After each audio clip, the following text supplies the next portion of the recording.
mission from the Holy Gospel according to St. Matthew. Glory to you, O Lord.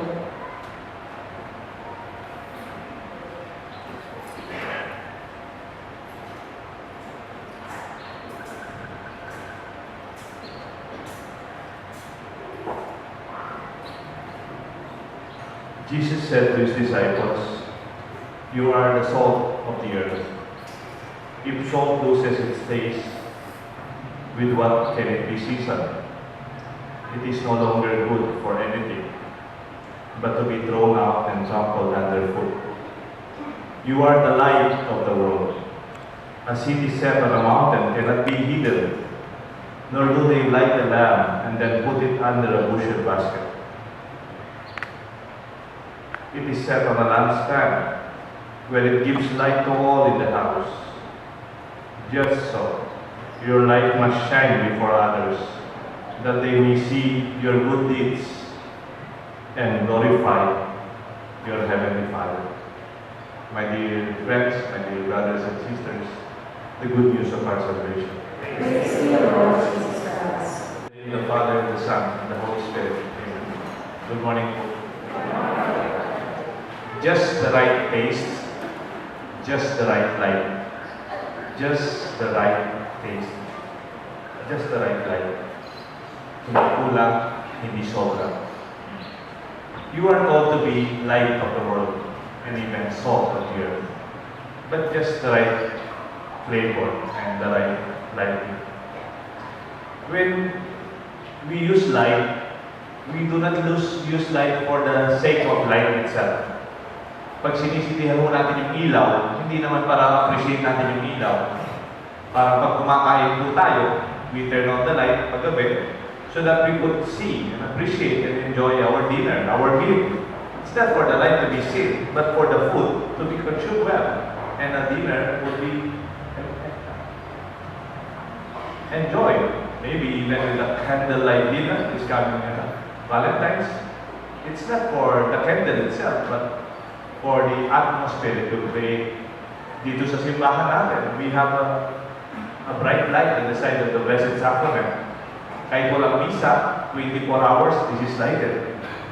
It represents the presence of the Lord in the Holy Eucharist. It's not about the light, it's about the presence of the Lord in the Holy Eucharist.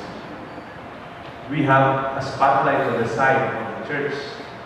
The spotlight is not for the spotlight per se, but it is focusing on the image of Our Lady of Lourdes, celebrating her this day, this Tuesday, February 11th. And so we also have another spotlight on that side, not for the light itself, but focus and giving emphasis on Saint Jude Tadeus, our patron. Hindi po yung ilaw ang mahalaga. Ang mahalaga, yung iniilawan. Ganun din po sa asin. When we use salt, it is not for the food that we eat to taste like salt. No. It is for the food that we eat, that the flavor, the natural taste will be highlighted. Kung ulam po natin na beef, o kaya vegetable, even vegetables, kahit grilled vegetables, they put a little salt for the flavor of the vegetable to be able to be enjoyed. Ganon din po yung fish. Ganon din po yung magaling po sa baking sa inyo. Nagpapasa po ako sa baking processes. But may asin yung salt. May asin yung butter, salted butter. But may asin yung baking. Ba't nagkakailangan ng asin, no? Yung chocolate, brownies, ba't nilalagay ng konting asin? Konting asin. Ang nabasa ko, not for is to taste salty, of course. Dessert yan. But for the flavor to be emphasized.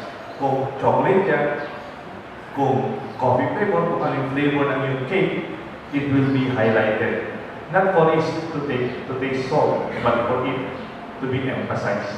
That's our calling, to be light and to be salt. Not for us to be emphasized. Kaya huwag po kayo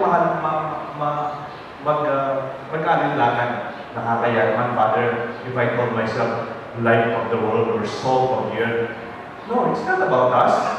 It's for our mission to highlight and to give flavor to what is most important than us. And it is in this way that we realize also, pag kulang yan, nagkakaroon ng, you also notice it. Pag kulang yung ilaw, masakit yung mata nyo. Kung minsan po nagbabasa tayo, for some years, nasa po ako sa school, meron pong nag-check namin yung PASCO, yung private school, parang standard council that will check if the schools are giving the basic requirements. Hindi ko po alam ito, pati pala yung lighting sa classroom, dapat it is well lighted. Bakit? Sasakit yung mata ng mga bata. Masisira yung mata nila. Pag nagbabasa sila, sumusulat, they do not have enough light. We should have that kind of need. Hindi kulang, hindi sobra. Kaya when it is dim, masakit po sa mata. Pag sobra naman, masakit din sa mata. It's glaring. Nakakabulat kung hindi tayo careful. Meron po akong kaibigan, meron silang laruan, parang yung night vision, parang military gadget po yun eh, night vision. Kunyari, madilim, gagamitin mo, nakikita mo mas maliwanag. Pero alam niyo po, ang delegado doon, pag tinurn on mo yung light, mabubulag yung gumagamit kasi it's too much light. Kaya nga, when we are called to be light, hindi kulang, hindi rin sobra. And so it is when we are called to be salt. Hindi kulang, na walang lasa, bland. Parang pagkain ng sa ospital, di ba, walang lasa. But we just put the right salt. Sa Kapampangan po, may expression, hindi ko alam kung alam pa po ng mga bata to. Hindi naman siguro mura, pero parang may katotohanan eh. Yung matatanda, pag parang, sorry po sa term, parang pag walang modo yung bata, parang yung bata hindi sensitive sa pangangailangan ng iba. Kunyari, natutulog si Lola, o nagdarasal ang pamilya, tapos ang ingay-ingay ng anak nila. Opo, sasabihin ng matanda lang, alayang asin. Alang asin. Parang sinasabi parang, you do not care. You live for yourself.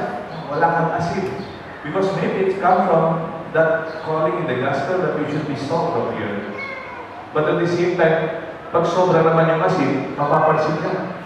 Kunyari, kumakain ka ng masarap na grilled tuna, o kaya grilled salmon, sarap-sarap niya. Tapos, pag nasobra yung asin, sabi, hey, lasang asin. Lasang asin. It means it's not the right taste. Bakit dapat yung natural flavor ng tuna, ng salmon, ng bangus, ang ma-highlight, hindi yung asin. Kaya when we are called to be salt and to be light, do not be insecure. It does not ask us too much. Neither, we should also be careful that we are not underestimating our capacity to give more. Di ba po sa kasalanan, may perspective dyan? Yung sin of omission and sin of commission. The sin of omission is dapat ginawa mo, hindi mo ginawa. Sa Kapampangan, ang sin ng omission is called pamagkulang, kakulangan. Parang you should give this, but you did not do it. Parang pag nakakita ka ng batang nagpapalimos, alam niyo po, walang kasalanan yung bata na nagpapalimos. Huwag niyo po pagalitan. Ang may pagkukulang, kulang yung magulang, or even the bigger family, or even us in a bigger perspective, our society, our church, and even our government. May pagkukulang. Another perspective ng sin also is pag sobra, it's transgression. It is sin of omission. Sobra naman. You overdo it. Kung minsan, may konting vices, okay lang yan. Pag sumobra, whatever it is, it may hurt others and even hurt your own good health and your life. We are called to be light and we are called to be salt. Not for us, but to celebrate that we can do for others. How can we apply this more concretely? Tingnan mo natin. Father, 30 years old pa lang ako, anong magagawa ko? Anong matutulong ko? Why not? Pag 30 years old ka na, I would like to believe mas stable na yung buhay mo. You already know what you want. Tapos ka na sa kurso mo. You have defined your identity in your profession. Ang tawag lang, a settled life. Pag married ka na, alam mo na kung saan ka uwi araw-araw. At alam mo na, mission mo sa buhay para sa pamilya mo. Pag may trabaho ka na, unlike nung wala kang trabaho, you know the responsibility that you have to do every day. You have your task. And that being light and being salt is simply doing your responsibility more clearly. And you can share that responsibility if you do what you have to do, your good job. I believe in your family that you're starting. You are creating a good, strong foundation as light and salt of the earth. Father, 40 years old pa lang ako. Ano ba naman magagawa ko? Alam mo naman, Father, life begins at 40. Oo nga, why not? You are beginning now. Sa psychology, may expression. When you are 40, you begin your life of individuation. What is individuation? Ano nga kaya yun? Sa tinignan mo sa individuation? To identify your individuality. Not in a negative way, but in a positive way. Kunyari, may narinig po ako nung nasa stage ako na may kakwento ko doon. Sabi niya, "Look mo, Father, when I was young, nagsisimba ako kasi sabi ng mama ko, magsimba ako. Sabi ng lola ko, magsimba ako. Sabi ng pare, magsimba ako. It's an obligation, a Sunday obligation. Sabi ng teacher ko sa religion, catechist, magsimba po ako. And everybody's telling me, that's what I'm doing, nagsisimba ako. But you know now that I'm older, mga 40 years old na, I still go to church. But this time, not because somebody's telling me, or because I am obliged. No, Father. I do it because I love to go to church. I love to pray. I have to be quiet one time in 1 week. I need it. Ang daming pressure sa trabaho, sa bahay. I really have to go to church. It's already yours. Anything that you do by this time, hopefully, is already your own choice from the perspective of matured freedom, a responsible person. And that you become light. You become a salt for others. You can advise the young. Even for those who are 50, Father, 50 na po ako. Wonderful. Sabi ko, pag 50 years old ka na, you are already a natural mentor. Kahit hindi teacher ang profession mo, you can be a teacher. From your own expertise, ilang taon mo nang ginagawa mo. If you are a writer, an engineer, an architect, a lawyer, a teacher, a priest, with your own profession, you are a natural expert. You don't have to take your MA. Maybe you have to, kung nasa school ka, to have a degree. But I'm sure you are a master of your own profession. You are a salt. You are light for others who are still starting. Be an advisor. Be somebody who give light to those who are just starting. Binibiro ko nga yung kapatid ko, nung nag-umpisa pa lang sila sa negosyo nila, may pinasukan na negosyo, nalugi. Sabi ko, ang sarap-sarap niya. Sabi ko, ang mahal-mahal na tuition fee. Ang pagkakamali mo niya, it's yours. Learn from it. There are no mistakes, only lessons learned. Keep it, learn from it, and share it with others para hindi na sila magkamali kamukha ninyo. And it is in this way that even our own mistakes, we can use it for others to learn. Kaya nga po yung mga married, mas patas po yung respect ko, yung matagal ng married, and they went through a lot in life, you can be counselors. Kung minsan ang dami pong lumalapit sa akin for marriage counseling, family counseling, kung minsan ko sa totoo, nahihiya po ako kasi I feel I am not the best person, though I do my best. No? But you know, yung mga married na tao, mas alam nila ang meaning ng marriage. Pag may kinakasal ako dito, nag-enjoy ako. Kaya kinakasal ko, 22 years old, 24 years old. Pag dinadasal nila yung for better or for worse, for richer, for poorer, tapos naka-makeup, naka-lipstick, ganda-ganda nila, ganda-ganda, may video, may camera, naka-spotlight, nandiyan ninang-ninong, lahat ng bisita nandiyan, nakatingin sila lahat. For better or for worse, mayroon pa konting smile. For richer, for poorer, may konting smile. In sickness and in health, more smile. Until death do us part, more smile. Ganda naman. Ang cute-cute, no? Alam nyo, pag tinanong mo yung mga married people more than 25 years or 20 years, Anong for better or for worse? There's nothing cute about that. Pag tinagnan nyo yung worst time ng yung marriage, di ba? Maraming luha, maraming sakit na loob, maraming nights that you cannot sleep, maraming pain. In sickness and in health, you know that. Pag nagkasakit kayo, nagbantay ka sa hospital, sa wife or husband mo, you know what it takes to take care of one another, for richer, for poorer. When you were having difficulties in your life as a family, you were having your own crisis financially, you know, you've got through it for many years. That's why when you celebrate your anniversary, these are all your life, your soul, that you can allow others to also learn from it. Kayong mga ninong at ninang sa binyag, you can be light for your inanak and the family. Pag may problema yung pamilya, be light and salt for the family. Pag may binibigyan po ako, sinasabi ko, mga ninang, mga ninong, you are holding the light for your inanak, not only for your inanak, but also for the family. The greatest gift you can give is a strong, solid, loving family. Sana pag mayroong pamilya may crisis, magtulungan tayo to save the marriage, not only the priest or the church, because you are light and you are salt of the earth. And then 60. Father, 60 na po ako. Ano ba naman ang gagawin ko? 60 na ako. Senior citizen na ako. Congratulations!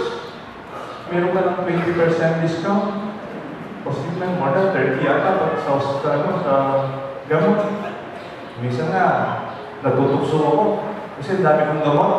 Tapos, sabi ng kapatid ko, Father Deo, huwag mong gawin na magpa-reseta ka ng gamot na kapatalan kay mama. Kasi may discount siya. Gusto ko sana kaya kahit na huwag na lang. Ang nanay ko lang nag-enjoy nun. You know why? Because other than being old in terms of senior, in terms of discounts and retirement, we can enjoy spirituality. You can enjoy what is essential in life. Pag bata, takbo dito, takbo doon, activity doon, activity dito, very physical, very material. But when you are going to the age of 60 and above, you are salt and you are light. You can talk about what is most important in life.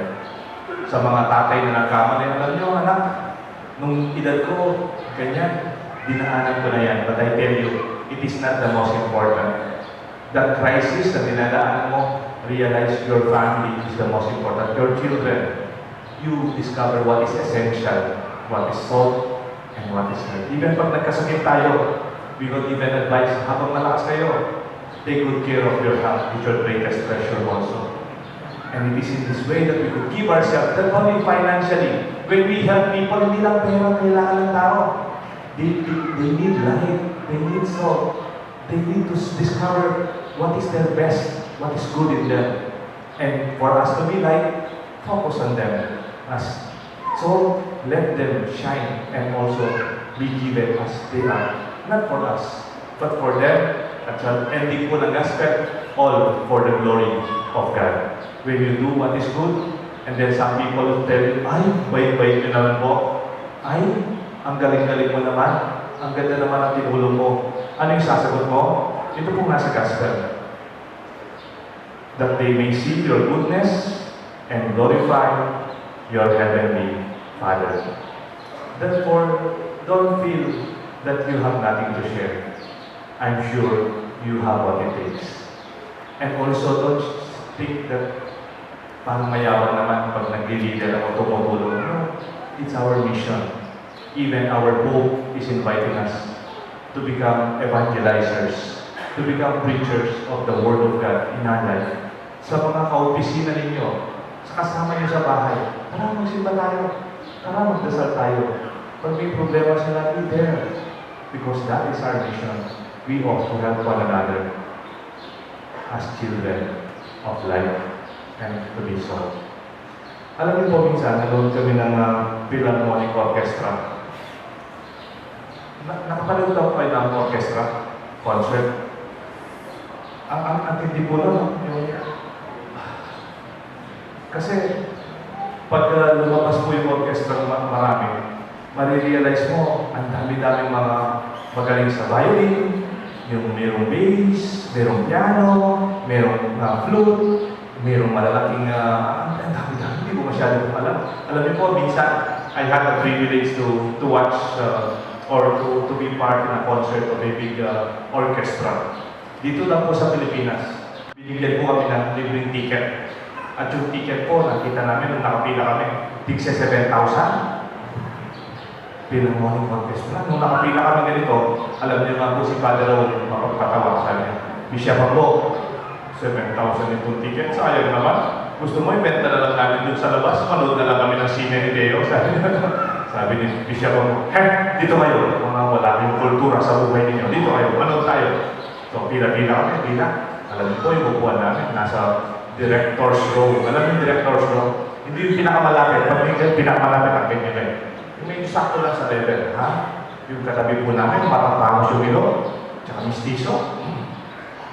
Ganun pala, nagano na po yung, can you show the picture of the orchestra?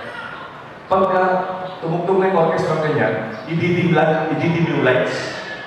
Tapos po sa orchestra. Umisa sasabihin mo pa, Mozart in G minor. Ganun lang. Tapos, they will play, they will dim the light, focus. Nakakatawa si Father Raul. Alam niya to, pag sinabi niyo sa kanya, aaminin niya. Sabi niya, pagdagdag na, tapos si Father Raul,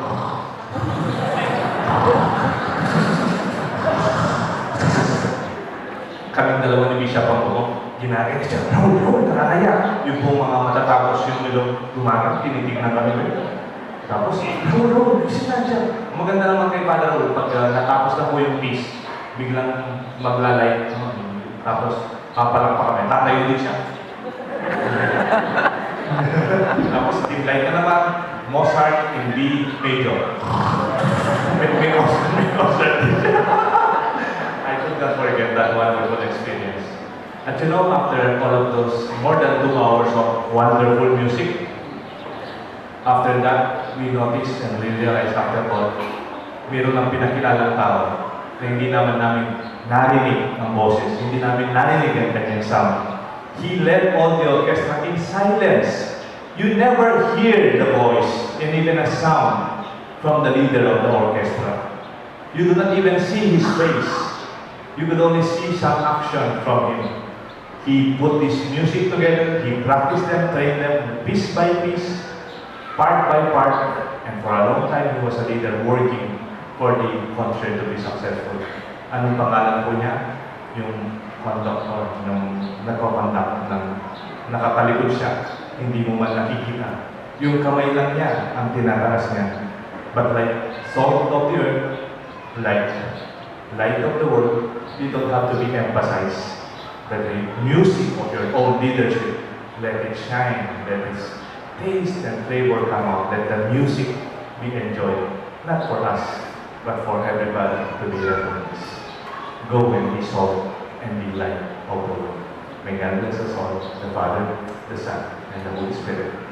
Amen.